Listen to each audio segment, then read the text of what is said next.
जय हिंद दोस्तों, आपके अपने YouTube channel super street point में मैं विजय कुमार एक बार फिर से आज आपका स्वागत करता हूं। हम इंडियन ज्योग्राफी को पढ़ रहे थे। हमने भारतीय नदी तंत्र को पढ़ना शुरू किया था। भारतीय नदी तंत्र में हमने अब तक उत्तर भारत से निकलने वाली नदियों को पढ़ लिया था, या ये कह सकते हैं हमने हिमालय की नदियों को पढ़ लिया था। उसी क्रम में आज हमने इंडियन रिवर सिस्टम में जो हमने पढ़ना शुरू किया था, प्रायद्वीप भारत की नदियों को पढ़ा था। उस प्रायद्वीप भारत की नदियों में मैंने आपको स्ट्रक्चर बता दिया था कि प्रायद्वीप भारत की नदियों को दो भागों में विभाजित किया गया है, एक बंगाल खाड़ी में गिरने वाली नदियां और एक अरब सागर में गिरने वाली नदियों को। उसी क्रम में आज हमें पढ़ना है अरब सागर में गिरने वाली नदियों को। तो देर न करते क्लास में शुरू करते हैं। आइए, लास्ट वीडियो में बेटा हमने अरब सागर में गिरने वाली नदियों के क्रम को देख लिया था कि उत्तर से लेकर दक्षिण का अरब सागर में गिरने वाली नदियों का सही क्रम क्या है। उसी क्रम में मैंने आपको बताया था कि पहली नदी कौन सी है, लूनी नदी है। हमें लगभग 10 नदियों के बारे में पढ़ना है। इस पाठ्यक्रम में हमें 10 नदियां पढ़नी है, तो एक एक करके नदियों को पढ़ लेते हैं। पहली नदी है लूनी नदी। तो आइए देखते हैं लूनी नदी के बारे में। तो पहली पढ़नी है लूनी नदी। पहली नदी कौन सी है? पहली नदी है लूनी नदी। तो बेटा हमें इसे मैप के माध्यम से भी देखेंगे, मैप के साथ देखेंगे कि किन किन राज्यों में बहती है और क्या क्या इसकी प्रॉपर्टी है। ठीक है, तो सबसे पहले हम बना लेते हैं भारतीय मैप, भारतीय प्रायद्वीप का मैप बना लेते हैं। तो देखिए बच्चा, ये है आपका राजस्थान वाला क्षेत्र। इसके बाद ये बेटा आ जाता है गुजरात वाला क्षेत्र, और गुजरात के बाद ये आ जाती है कच्छ की खाड़ी।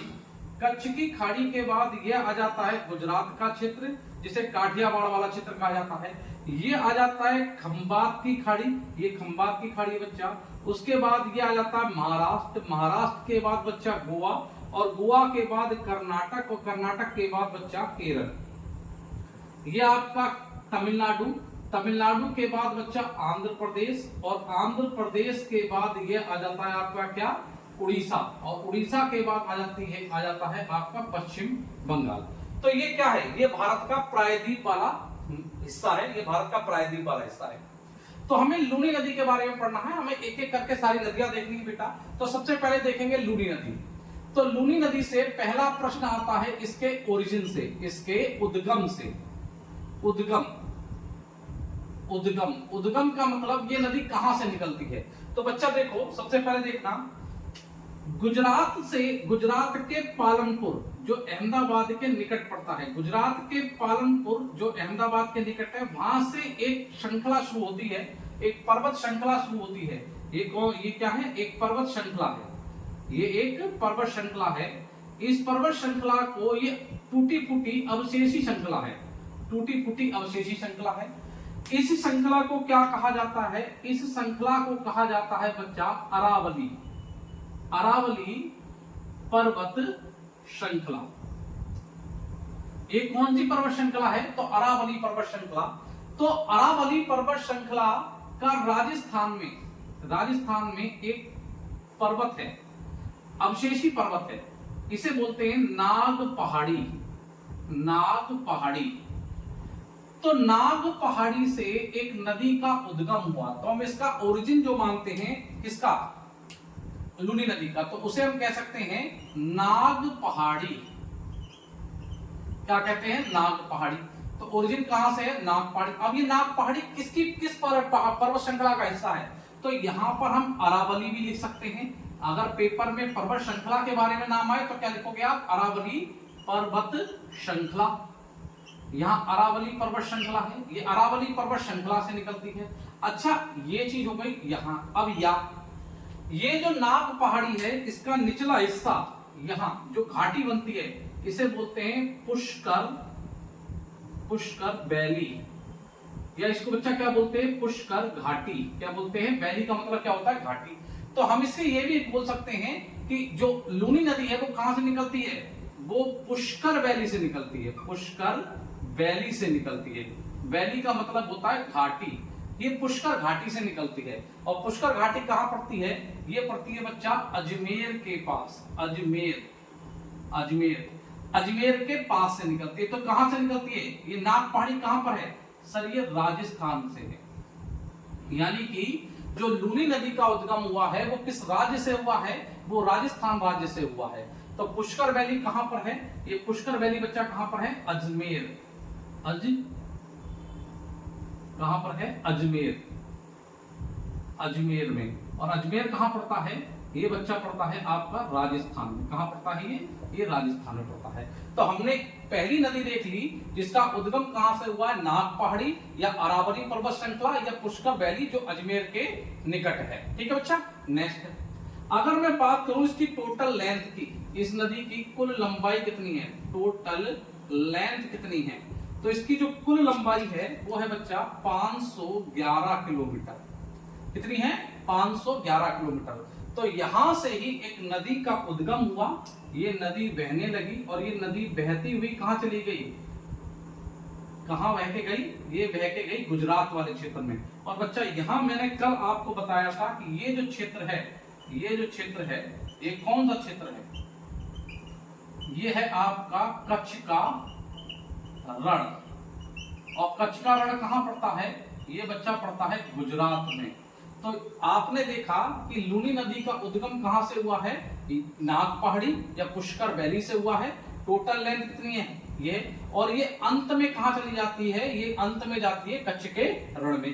तो ये कितनी ये 511 किलोमीटर दूरी कितने राज्यों में तय करती है? तो कह सकते हैं कि जो लूनी नदी है, जो लूनी नदी भारत के दो राज्यों में बहती है। कितने राज्यों में बहती है बच्चा? ये 2 राज्यों में बहती है। तो कौन कौन से वो 2 राज्य हैं? एक तो है सर आपका राजस्थान, और दूसरा कौन सा राज्य है? गुजरात। दूसरा कौन सा राज्य है? गुजरात। अच्छा, लूनी नदी के बारे में एक खास बात राजस्थान से यह है कि यह राजस्थान की सबसे लंबी नदी है। यह राजस्थान राज्य की सबसे लंबी नदी है। तो आपसे कल क्वेश्चन आ जाए राजस्थान राज्य की सबसे लंबी नदी कौन सी है बेटा, तो लूनी नदी है। ठीक है। नेक्स्ट, गुजरात से क्या एक इसका है कि जो इसका आपने देखा कि राजस्थान की सबसे लंबी नदी कौन सी है, लूनी। और गुजरात के लिए क्या इंपॉर्टेंट बात है कि लूनी नदी गुजरात के कच्छ के रण, ये कच्छ का रण क्या है, ये दलदली भाग है, कच्छ के रण में आकर समा जाती है। तो क्या हो जाती है, ये कच्छ के रण में आकर क्या हो जाती है, समा जाती है, यानी कच्छ के रण में अपना जल को छोड़ देती है। तो इसका मतलब ये है, ये डायरेक्ट किसमें नहीं गिरती, अरब सागर में नहीं गिरती। तो हम लिख सकते हैं कि लूनी नदी अपना जल सीधा, ये हम इस तरीके से लिख सकते हैं कि लूनी नदी अपना जल सीधा कहां नहीं गिराती, कि सर लूनी नदी अपना जल सीधा कहां नहीं गिराती, अरब सागर में नहीं गिराती। कहां गिराती है, कच्छ के रण में गिराती है। ठीक है, कच्छ के रण में जाकर समा जाती है। देखो बच्चा, और लूनी नदी से क्या इंपॉर्टेंट थॉट हो सकते हैं, तो देखना, समझना है, यहाँ पर मैथ पर समझना। यहां पर बीच में राजस्थान वाले क्षेत्र में ही यहां पर पड़ती है सांबर झील। कौन सी झील पड़ती है बेटा, सांबर झील। तो लूनी नदी के रास्ते में सांबर झील पड़ती है। कौन सी झील, सांबर झील पड़ती है। तो हम ये बोल सकते हैं, या हम कह सकते हैं लूनी नदी है, ये सांबर झील से होकर बहती है। तो याद रखना, आपसे क्वेश्चन आता है कि सांबर झील कहां है, तो सांबर झील राजस्थान में है और लूनी नदी इससे होकर बहती है। तो इतना ध्यान रखना, ये सांबर झील जो है, ये जो सांबर झील है बेटा, ये खारे पानी की झील है। खारे पानी की झील है।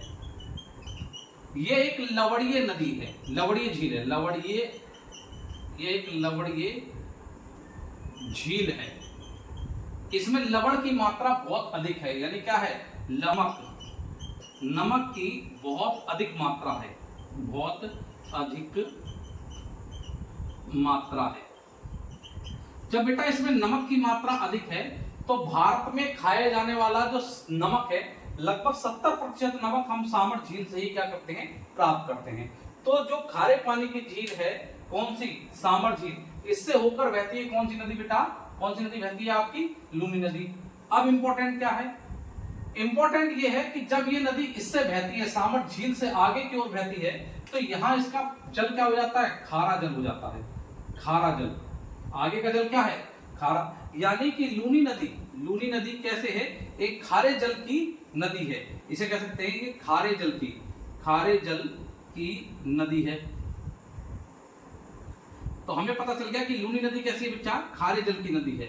और खारा जल कहां पर है, जो भाग सामर झील से आगे की ओर है उसी का जल क्या है, खारा है। जबकि ऊपर का जल कैसा है, इसका मीठा जल है। ऊपर का जल कौन कैसा है बच्चा, मीठा जल है। तो लूनी नदी के बारे में आपने क्या पढ़ा कि लूनी नदी जो है इसका उद्गम कहां से हुआ, किन किन स्थानों से माना गया है, इसकी टोटल लंबाई कितनी है। लूनी नदी भारत में 2 राज्यों से में होकर बहती है, राजस्थान और गुजरात। तो गुजरात में लूनी नदी आकर कच्छ के रण में क्या हो जाती है बेटा, समा जाती है, कच्छ के रण में समा जाती है। इसके अलावा इससे जो महत्वपूर्ण प्रश्न बनता है कि लूनी नदी सामर झील से होकर बहती है। जब सामर झील से होकर बहती है, सामर झील एक खारे पानी की क्या है बच्चा, झील है। इसमें लवण की मात्रा बहुत अधिक है, लवण की मात्रा अधिक है यानी इसमें नमक की मात्रा बहुत अधिक है। और भारत में खाए जाने वाला 70% नमक हम सामर झील से ही क्या करते हैं बच्चा, प्राप्त करते हैं। नेक्स्ट, अगर मैं बात करता हूं सामर झील के बारे में कि जब ये नदी सामर झील से होकर बहती है तो आगे का जल क्या हो गया, खारा, जबकि ऊपरी जल क्या है इसका, मीठा जल है। ऊपरी जल क्या है बच्चा, मीठा जल है।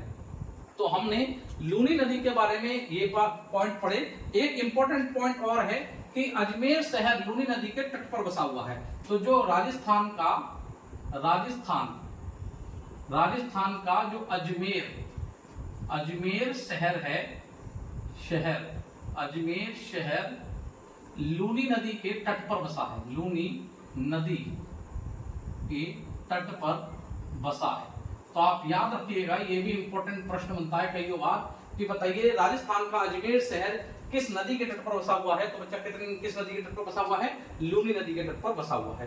तो ये लूनी नदी से संबंधित कुछ महत्वपूर्ण तथ्य थे, ये आपके एग्जाम में बार बार पूछे जाते हैं। तो कृपया नोट कर लें, एक एक जो भी मैंने बोला उसे नोट कर लें, जो लिखा हुआ है उसे तो नोट कर ही लें।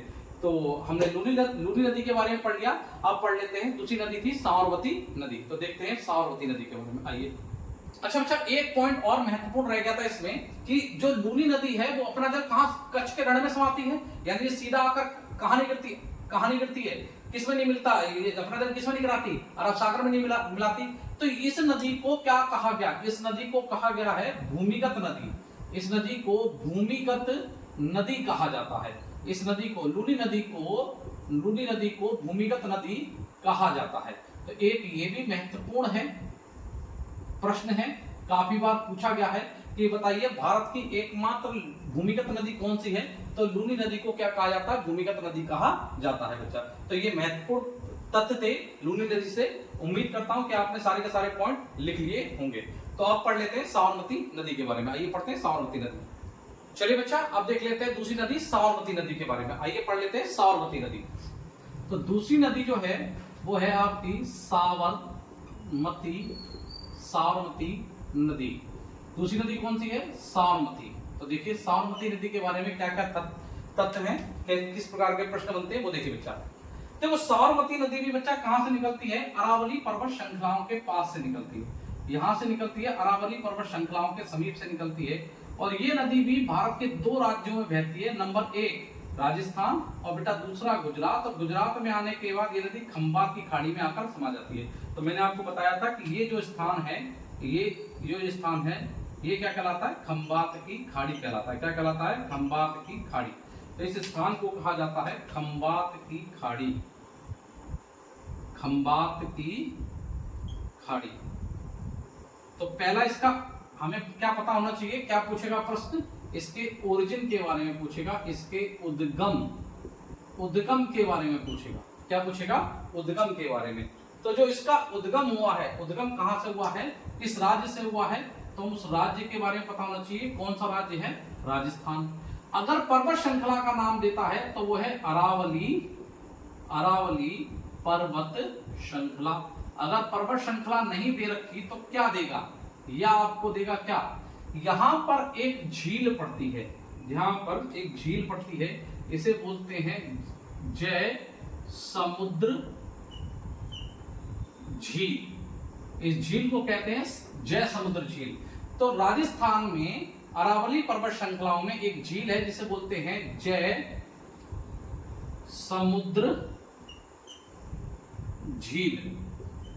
ये जय समुद्र झील जो पड़ती है, यहां से एक नदी का उद्गम हुआ है। इस नदी को कहा जाता है क्या, कौन सी नदी है ये है बच्चा शरावती, साबरमती। इसे बोलते हैं साबरमती नदी। इसे क्या बोलते हैं हम, साबरमती नदी कहते हैं। अब इससे और क्या महत्वपूर्ण प्रश्न बनेंगे, देखो एक तो ये कि कितने राज्यों में बहती है। तो नंबर एक, जो साबरमती नदी है ये 2 राज्यों में बहती है। कितने राज्यों में, 2 राज्यों में बहती है। कितने राज्यों में बहती है बच्चा, ये 2 राज्यों में बहती है। कौन कौन से वो 2 राज्य हैं, नंबर 1 राजस्थान, नंबर 1 राजस्थान, और नंबर 2 क्या है बेटा, गुजरात। नंबर 2 गुजरात। और ये अंत में कहां चली जाती है, ये गुजरात में जाती है अंत में। और अंत में खंबात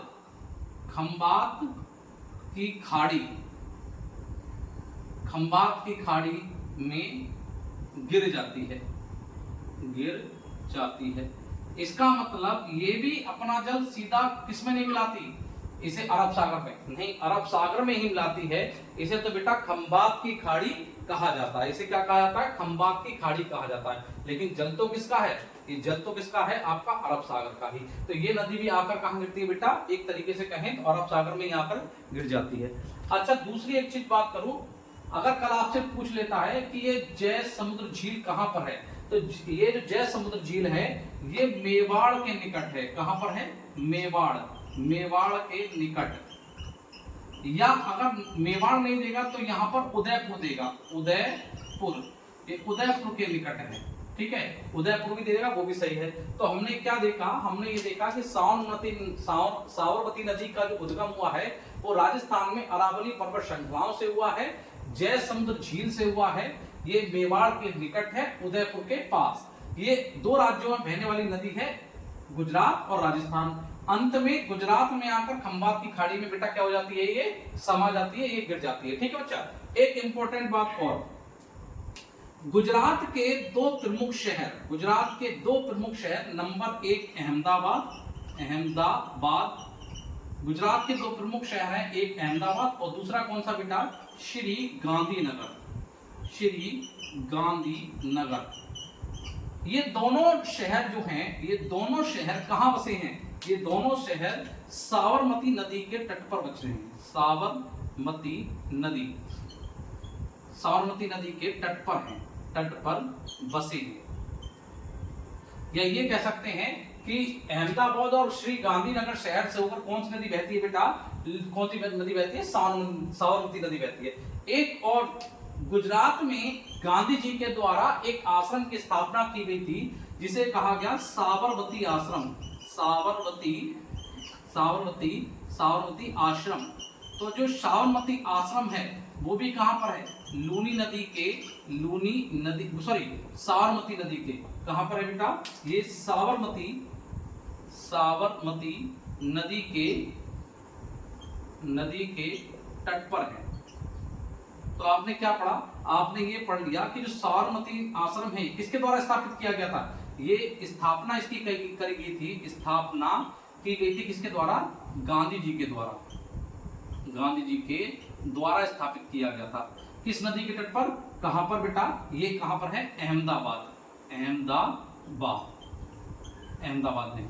अच्छा, दूसरी, गुजरात की राजधानी क्या है, तो अगर कल पूछ ले कि गुजरात राज्य की राजधानी क्या है, ये क्या है, गुजरात की बेटा राजधानी, गुजरात राज्य की राजधानी क्या है, श्री गांधीनगर। क्वेश्चन आ जाएगा, किस राज्य की राजधानी जो है वो साबरमती नदी के तट पर है, तो कौन सी है, गुजरात राज्य की राजधानी श्री गांधीनगर जो है, गुजरात राज्य की राजधानी श्री गांधीनगर साबरमती नदी के क्या है बेटा, तट पर है।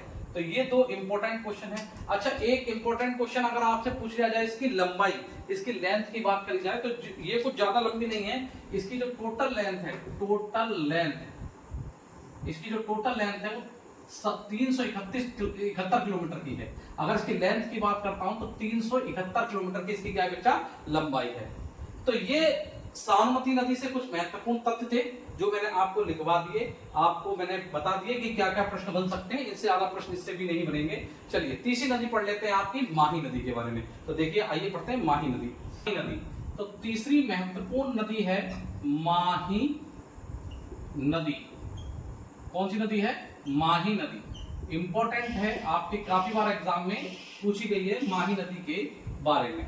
तो माही नदी क्या है? देखिए माही नदी से वही पहला प्रश्न, हर एक नदी से सबसे पहले इंपॉर्टेंट प्रश्न यही बन सकता है, इसका ओरिजिन यानी कि उसका उद्गम। उद्गम उद्गम कहां से है? तो देखो बच्चा, यहां पर मध्य प्रदेश में विंध्याचल पर्वत पड़ता है, विंध्याचल पर्वत श्रृंखला पड़ती है। तो इस विंध्याचल पर्वत श्रृंखला का एक पर्वत है, इसे बोलते हैं विंध्य पर्वत। इसे क्या बोलते हैं? विंध्य पर्वत। ये कहां पर है? ये मध्य प्रदेश में है। तो इसका जो ओरिजिन हुआ है इसका माही नदी का, वो हुआ है विंध्य पर्वत। और विंध्य पर्वत कहां पड़ता है? मध्य प्रदेश में। या अगर मैं बात करता हूं पर्वत श्रृंखला की, तो इसे बोल सकते हैं विंध्याचल पर्वत श्रृंखला। ये विंध्याचल पर्वत श्रृंखला से निकलती है। कहां से बच्चा? मध्य प्रदेश। तो मैं इसके बारे में यहां भी लिख सकता हूं कि ये कहां से निकलती है। ये निकलती है बच्चा विंध्याचल पर्वत श्रृंखला। अब विंध्याचल पर्वत श्रृंखला कहां पर है? तो ये मध्य प्रदेश में है। ठीक है बच्चा, ये विंध्याचल पर्वत श्रृंखला से निकलती है और किधर? मध्य प्रदेश से बहने के बाद ये चली जाती है राजस्थान, और राजस्थान के बाद चली जाती है बच्चा गुजरात, और जाकर अंत में कहां बहती है? खंबात की खाड़ी में गिर जाती है। तो ये नदी जो है माही नदी भारत के 3 राज्यों में बहती है। 3 राज्यों में बहती है। ये कितने राज्यों में बहती है बच्चा? ये बहुत इंपॉर्टेंट क्वेश्चन है, काफी बार आ चुका है इससे। ये कितने राज्यों में बहती है? नंबर 1 आपकी मध्य प्रदेश, क्योंकि ओरिजिन उद्गम कहां से हुआ है? उद्गम जो हुआ है मध्य प्रदेश से हुआ है। दूसरा किस राज्य में चली गई?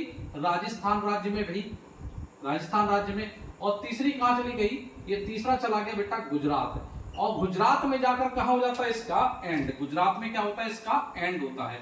और एंड कहां होता है? एंड होता है इसका खंबात की खाड़ी में। खंबात की खाड़ी में कहां होता है बच्चा? खंबात की खाड़ी में। तो आपसे क्वेश्चन आएगा कि माही नदी अपना जल किस खाड़ी में गिराती है? तो खंबात की खाड़ी में गिराती है। कितने राज्यों से होकर बहती है? तो 3 राज्यों से होकर बहती है। तो यही 3 प्रश्न बनते हैं इससे नहीं, एक इंपॉर्टेंट क्वेश्चन बनता है जो महत्वपूर्ण इसको कंप्लीट करता है माही नदी को। देखो बेटा, मैंने बताई थी कि 23.5 डिग्री उत्तरी अक्षांश रेखा, या इसे हमने क्या बोला था? कर्क रेखा। क्या बोला था हमने? कर्क रेखा। तो 23.5 डिग्री उत्तरी अक्षांश रेखा या कर्क रेखा, जिसे कर्क रेखा कहा गया, यानी माही नदी जो कर्क रेखा है, कर्क रेखा या 23.5 डिग्री उत्तरी अक्षांश रेखा को 2 बार काटती है। तो ये महत्वपूर्ण एक प्रश्न बनता है कि कौन सी ऐसी नदी जो कर्क रेखा को 2 बार काटने का कार्य करती है? तो कौन सी बेटा? माही नदी है। यानी कि इस तरीके से अगर मैं बनाऊं तो ये क्या है? कर्क रेखा है। ये कौन सी रेखा है? ये है कर्क रेखा। तो कर्क रेखा को 2 बार काटने का कार्य किस नदी ने किया? तो माही नदी ने किया। तो हमने माही नदी के बारे में एक महत्वपूर्ण प्रश्न है, इसको भी हमने पढ़ लिया। कहां गिरती है? खंबात की खाड़ी में आकर गिर जाती है। अच्छा, एक इंपॉर्टेंट महत्वपूर्ण प्रश्न, अगर मान लो कि ये कर देता है विंध्य पर्वत नहीं देता, अगर मान लो यहां पर विंध्य पर्वत नहीं देता है और आपसे कहता है कि विंध्य पर्वत नहीं है, उसके अलावा क्या दे सकता है? देखो बच्चा, उसके अलावा और क्या दे सकता है? यहां पर इसके ओरिजिन में मध्य प्रदेश में एक झील है। मध्य प्रदेश में यहीं पर एक झील है, इसे बोलते हैं मेहद झील। क्या बोलते हैं बच्चा? मेहद झील, जो मध्य प्रदेश में है। मध्य प्रदेश के किस जिले में पड़ती है? ये थार जिले में पड़ती है। कहां पर? थार जिला किसका है? मध्य प्रदेश का। तो इसके लिए ओरिजिन में एक ही हो सकती है कि ये मेहद झील से होकर बहे।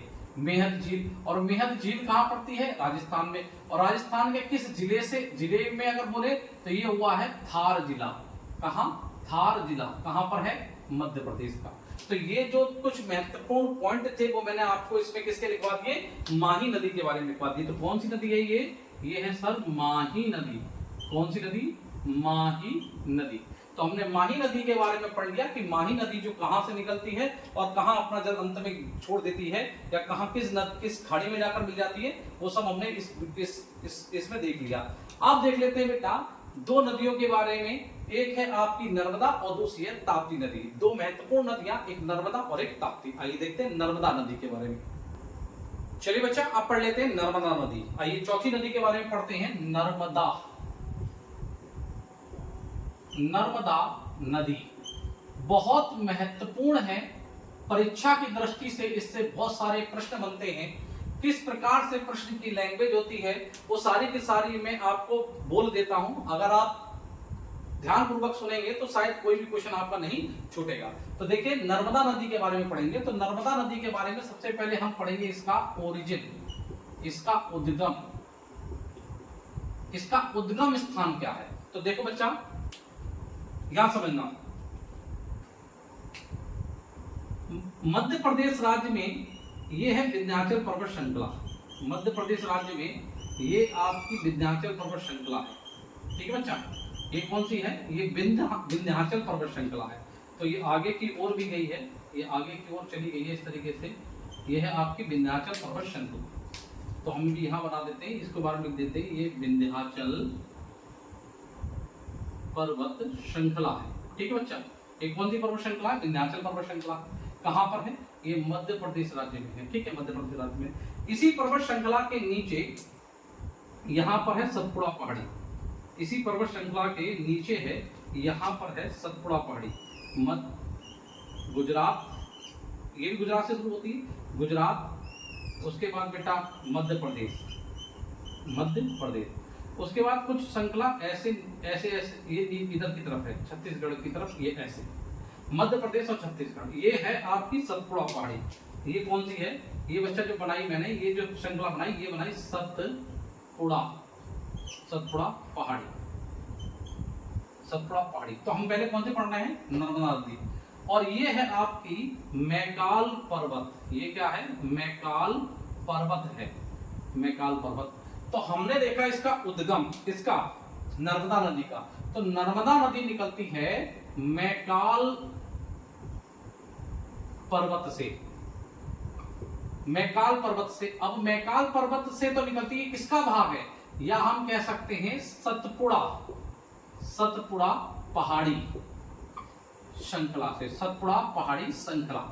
ये जो सतपुड़ा पहाड़ी श्रृंखला है इसका मैकाल पर्वत है, यानी सतपुड़ा पहाड़ी का जो पूर्वी भाग है, पूर्वी भाग, उसे ही क्या कहते हैं हम, मैकाल पर्वत कहते हैं। अब इस मैकाल पर्वत की सबसे ऊंची चोटी, इस मैकाल पर्वत की एक चोटी है, इसे बोलते हैं अमरकंटक। क्या कहते हैं, अमरकंटक चोटी। क्या कहते हैं बच्चा, अमरकंटक चोटी। तो अमरकंटक चोटी से निकलती है, यहां इसकी जो चोटी है, इस चोटी को कहा गया अमरकंटक, अमरकंटक चोटी। ये क्या कहा गया बच्चा, अमरकंटक चोटी। तो अमरकंटक चोटी यानी इसका जो उद्गम माना गया, नर्मदा नदी का जो उद्गम माना गया, वो क्या माना गया, अमरकंटक चोटी, अमरकंटक चोटी।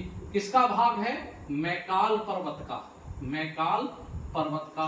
और मैकाल पर्वत अगर नहीं है तो वहां सतपुड़ा पहाड़ी का भी कह सकते हैं। ठीक है बच्चा। नेक्स्ट, यहीं से ये नदी निकली और ये नदी किधर की ओर बहने लगी, इन दोनों घाटियों के बीच से बहती है और किसकी, विंध्याचल पर्वत श्रृंखला के दक्षिण में बहती है और सतपुड़ा पहाड़ी के उत्तर में बहती है।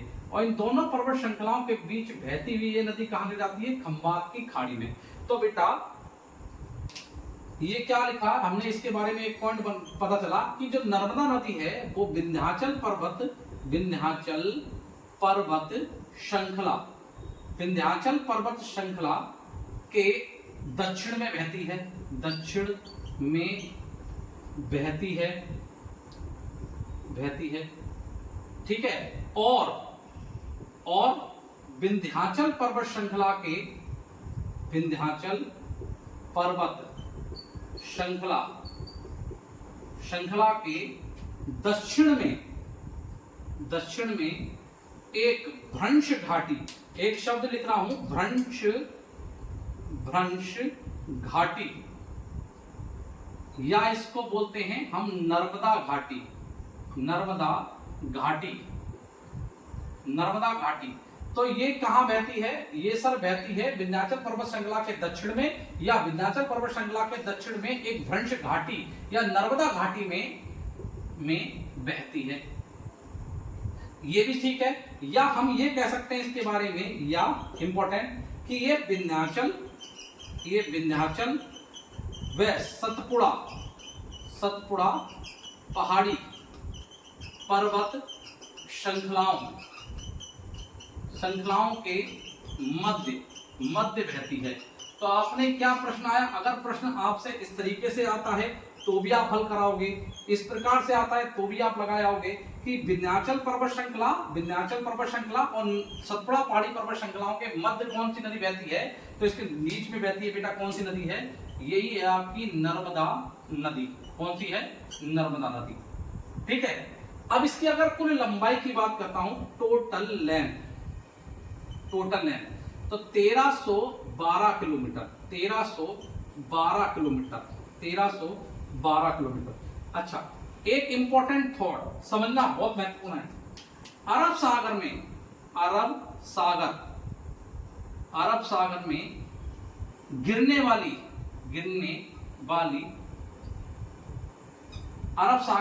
वाली प्रायद्वीपी नदियों में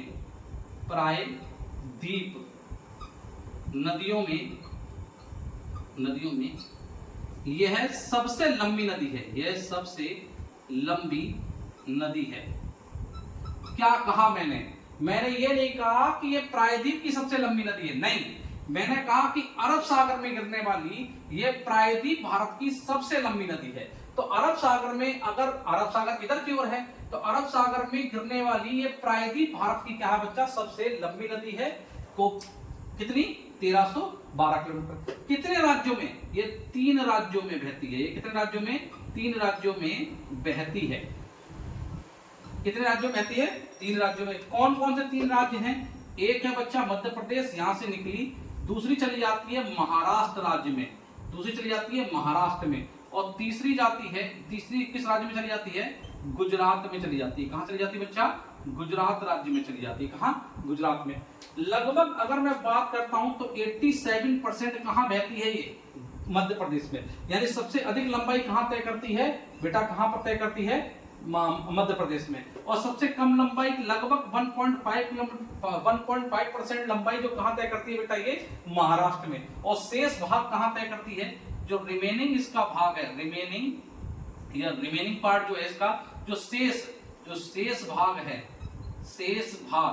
ये कहां बहती है बेटा? गुजरात राज्य में बहती है। तो मैंने देखा कि नर्मदा नदी जो है, ये भारत के 3 राज्यों में बहती है, मध्य प्रदेश, महाराष्ट्र और गुजरात। अच्छा, ये जो नदी है ये 2 पर्वत श्रृंखलाओं के बीच में बहती है, तो ये इसमें इंपॉर्टेंट ये है कि इस पर बांध बनाकर इसके जल को क्या कर दिया जाता है? रोक लिया गया है बेटा। बहुत सारी परियोजनाएं इस नर्मदा नदी पर बनी हुई है। मैं आपको परियोजनाओं वाला चैप्टर जब पढ़ाऊंगा तब मैं आपको बताऊंगा कि नर्मदा नदी पर कितने, लगभग 300 छोटे बड़े क्या बनाए गए हैं बेटा? बांध बनाए गए हैं। तो नर्मदा नदी जो है बेटा, ये महत्वपूर्ण तथ्य जो थे आपके इससे रिलेटेड जो मैंने आपको बताए, कुछ महत्वपूर्ण तथ्य और हैं, वो भी आप समझ लो। देखो, नर्मदा नदी के बारे में ये कहा जाता है कि नर्मदा नदी जो है, नर्मदा नदी जब आपके मध्य प्रदेश में बहती है तो ये भेड़ा घाट की चट्टानों से होकर गुजरती है। तो बेटा इंपॉर्टेंट है, तो मैं इसको थोड़ा सा रफ कर दूं कहीं, चलो यहाँ पर थोड़ा रफ कर देता हूँ तो समझना। यहाँ पर इस पॉइंट को मैं थोड़ा रफ कर देता हूँ यहाँ से, तो आपने लिख लिए होंगे, नहीं लिखे तो बेटा वीडियो को थोड़ा पॉज कर आप इसको लिख लें, ठीक है। नेक्स्ट आइए देखिए, समझिए इंपॉर्टेंट है। देखिए, नर्मदा नदी मध्य प्रदेश एमपी में भेड़ा घाट इंपॉर्टेंट है। मध्य प्रदेश में भेड़ा घाट की चट्टानों से होकर गुजरती है, चट्टानों से होकर चट्टानों से होकर गुजरती है, चट्टानों से होकर गुजरती है। तो इंपॉर्टेंट ये है कि क्वेश्चन आता है कि नर्मदा नदी किस चट्टानों से होकर गुजरती है? भेड़ा घाट की चट्टानों से होकर गुजरती है। जब ये नदी भेड़ा घाट की चट्टानों से होकर गुजरती है बेटा, तो ये जो चट्टाने हैं, ये जो चट्टाने सफेद संगमरमर की चट्टाने हैं, सफेद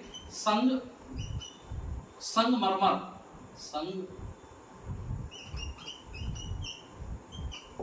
सफेद संगमरमर की क्या है बच्चे? चट्टाने हैं। ये क्या है? सफेद संगमरमर की क्या है बेटा? चट्टाने हैं। ये जब सफेद संगमरमर की चट्टानों से गिरती है तो क्या बनाती है? ये बनाती है धुआंधार जल प्रपात। प्रपात का मतलब होता है झरना। प्रपात का मतलब क्या होता है? प्रपात का मतलब होता है झरना। तो ये भी एक महत्वपूर्ण क्वेश्चन है। इसी को क्या बोलते हैं? इसी को बोलते हैं कपिल धारा झरना, ये जल प्रपात या इसको बोलते हैं झरना। इंपॉर्टेंट। तो आपसे आता है कपिल धारा या कपिल जलप्रपात कहां पर है? ये बेटा कहां पर है? ये मध्य प्रदेश में। ये दोनों क्या हैं? इसको बोलते हैं मध्य प्रदेश राज्य में है।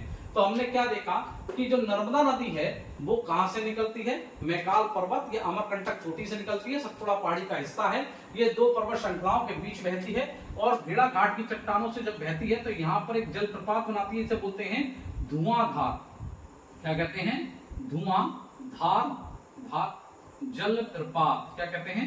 धुआंधार जलप्रपात बनाती है। और लगभग ये नदी 300 से ज्यादा, इस नदी पर 300 से ज्यादा क्या बनाएंगे बेटा? बांध बनाए गए। वो हम परियोजना वाले भाग में पढ़ लेंगे बेटा। अब नर्मदा नदी की कुछ सहायक नदियों के बारे में भी देख लेते हैं कि नर्मदा नदी की सहायक नदियां कौन कौन सी हैं जो इससे आकर मिलती हैं। तो देखते हैं नर्मदा नदी की सहायक नदियां। देखो बच्चा, नर्मदा की प्रमुख सहायक नदियां कौन कौन सी हैं? तो नर्मदा की प्रमुख सहायक नदियों में आती है नंबर 1 तवा नदी। अच्छा, तवा नदी का उद्गम काफी बार पूछा गया है। उद्गम कहां से हुआ है इसका? बैतूल के पठार से। तो बैतूल पठार जो कहां है? मध्य प्रदेश में। बैतूल पठार से हुआ है। तो पहली कौन सी? तवा नदी। इसकी बहुत इंपॉर्टेंट है कि तवा नदी किसकी सहायक नदी है? तो किसकी है बेटा? नर्मदा की। नंबर दूसरी कौन सी है? दूधी नदी। कौन सी? दूधी। नंबर 3 शक्कर नदी। तीसरी कौन सी है? शक्कर। हिरना नदी किसकी है बेटा? नर्मदा की सहायक नदी है। बरना किसकी है? नर्मदा की। कोनार किसकी है बेटा? नर्मदा की। और मचक किसकी है बेटा? ये भी नर्मदा की सहायक नदी है। लेकिन जो इंपॉर्टेंट है उसमें तवा, दूधी, शक्कर, हिरना, ये प्रमुख जो 4 नदियां हैं ये आपकी महत्वपूर्ण है और इनसे काफी बार एग्जाम में प्रश्न पूछे गए हैं। तो ये जो थी आपने नर्मदा की सहायक नदियों को पढ़ा। तो बेटा इस वीडियो के अंदर हमने 4 नदियों को पढ़ा। कौन कौन सी हमने नदियां पढ़ ली? हमने पढ़ ली लूनी नदी, हमने पढ़ ली साबरमती, हमने पढ़ी माही नदी और हमने पढ़ ली बेटा किसमें? नर्मदा नदी के बारे में हमने पढ़ लिया। नेक्स्ट वीडियो में हम जो बची हुई 4-5 और बची हुई हैं उनको पढ़ लेंगे। लेकिन ये महत्वपूर्ण नदियां हैं, इनके बारे में क्वेश्चन आपके एग्जाम में बार बार पूछे जाते हैं। तो मैं उम्मीद करता हूं कि क्लास आपको अच्छी लगी होगी। अगर क्लास अच्छी लगी है तो प्लीज एक लाइक और एक कमेंट जरूर बनता है। प्लीज लाइक और कमेंट जरूर करा करें और इस वीडियो को ज्यादा से ज्यादा क्या करें बेटा? शेयर करें। तो मिलते हैं नेक्स्ट क्लास के अंदर। धन्यवाद।